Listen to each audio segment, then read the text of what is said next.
અમીરગઢના માનુપુરિયા ગામે વિદ્યુત બોર્ડની બેદરકારીના કારણે એક પશુનું મોત થયું છે। વિદ્યુત બોર્ડની ઘોર બેદરકારીના કારણે અવારનવાર વીજ કરંટ લાગવાના બનાવો બની રહ્યા છે। તો વિદ્યુત બોર્ડના કર્મચારીઓ કેમ બની રહ્યા છે ચૂપ? અગાઉ પણ વીજ કરંટ લાગવાથી 6 થી વધુ પ્રાણીઓના મોત થયા છે। ગામમાં આવેલ વીજ ડીપીમાં શોર્ટ સર્કિટના કારણે અબોલ પશુઓના મોત થાય છે। વિદ્યુત બોર્ડની ઘોર બેદરકારીના કારણે એકવાર વીજ કરંટ લાગવાના બનાવો બની રહ્યા છે। તો વિદ્યુત બોર્ડના કર્મચારીઓ કેમ બની રહ્યા છે ચૂપ? અગાઉ પણ વીજ કરંટ લાગવાથી 6 થી વધુ પ્રાણીઓના મોત થયા। ગામમાં આવેલ વીજ ડીપીમાં શોર્ટ સર્કિટના કારણે થયું અબોલ પશુનો મોત। પશુ માલિક ગામમાં આવેલા હાવડામાં પાણી પીવડાવવા જતા પશુનું મોત થયું। અબોલ પશુ પાણી પીતા બાજુમાં રહેલા વીજ ડીપીને અડકતા પશુને કરંટ લાગતા પશુનું મોત થયું। પશુ માલિકે પોતાના પશુનું મોત થતા પશુ માલિકે વિદ્યુત બોર્ડ સામે ફરિયાદ નોંધાવી હતી। અગાઉ પણ એક વાંદરો તેમજ ગાય ભેંસને કરંટ લાગતા તેમના મોત થયા હતા। અવારનવાર વિદ્યુત બોર્ડની બેદરકારીને કારણે પશુઓના મોત થતા ગામ લોકોમાં આકાર પાણીએ મેગા લોકોના વધુમાં જણાવ્યું કે ગામમાં હનુમાનજીનો પણ પ્રાણ પ્રતિષ્ઠા મહોત્સવ હોવાને કારણે ગામમાં વરઘોડો નીકળવાનો હતો તે પહેલા ઘટના બની। કદાચ નીકળેલા વરઘોડાના દરમિયાન વીજ ડીપી પાસેથી પસાર થતા લોકોને કરંટ લાગતા તો મોટી દુર્ઘટના બનવા પામી હોત। કોઈ મોટી ઘટના બની હોય અને જવાબદાર કોણ હતું? અને પશુ માલિકોને અવારનવાર પશુઓને કરંટ લાગવાથી પશુ માલિકોનું મોટું નુકસાન વેઠવાનો વારો આવી રહ્યો છે। તેમજ વિદ્યુત બોર્ડ દ્વારા પશુ માલિકોને વળતરની સહાય પણ આપવામાં આવી રહી છે। અને તો જવાબદાર કોણ? અવારનવાર વિદ્યુત બોર્ડની બેદરકારીને કારણે કરંટ લાગવાના બનાવો બનવા પામી રહ્યા છે। અને આ બનાવો વિદ્યુત બોર્ડના કર્મચારીઓ દ્વારા કેમ કોઈ નક્કર પગલાં લેવામાં આવતા નથી? વિદ્યુત બોર્ડની બેદરકારીને કારણે કરંટ લાગવાના બનાવો બનતા ગામ લોકોમાં રોષ ભભૂકી ઉઠવા પામી રહ્યો છે।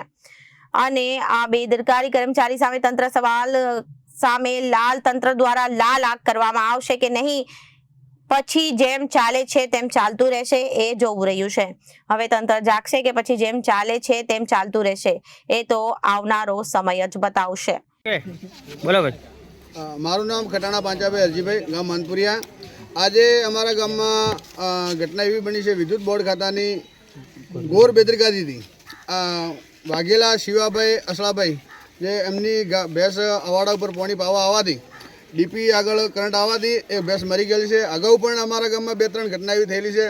એક વાંદરાનું પણ મૃત્યુ થયેલું છે, ભાઈ શંકરભાઈ ખટાણા, એમની પણ ગાયનું એ મૃત્યુ થયું છે। બોર્ડ ખાતાવાળા કોઈ એમને જવાબ આપ્યો નથી, કોઈ અથવા સહાય પણ આપી નથી।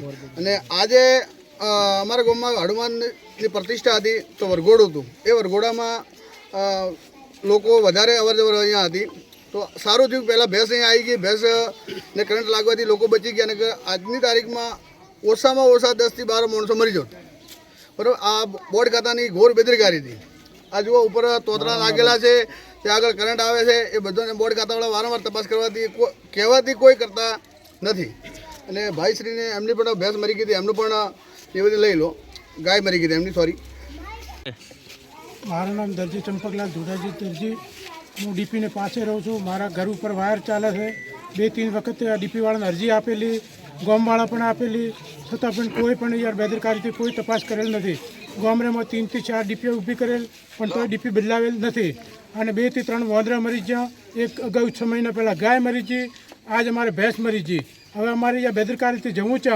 અત્યારે સ્કૂલ જોડે આવેલી છે, સ્કૂલને માંથી છોકરા આવે તો સીધો અવાડ દોડે છે। અવાડે છોકરાને કોઈ થશે તો એની જવાબદારી કોણ રાખશે? જય હિન્દ। રિપોર્ટર ભરત પટેલ, જનાદેશ ન્યૂઝ, અમીરગઢ।